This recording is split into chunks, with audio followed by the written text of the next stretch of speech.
Атырауда жемқор полицей 18 миллион айыппұл төлеуге міндеттелді.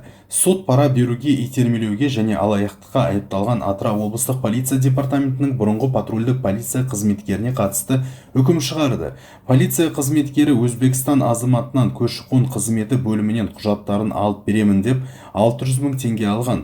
Ақшаны бастықтарға беремін деп өзіне қалдырған. Сотталушының кінәсі жәбірленушінің куәландырған айғақтармен жасырын бейнежазбалармен дәлелденеді.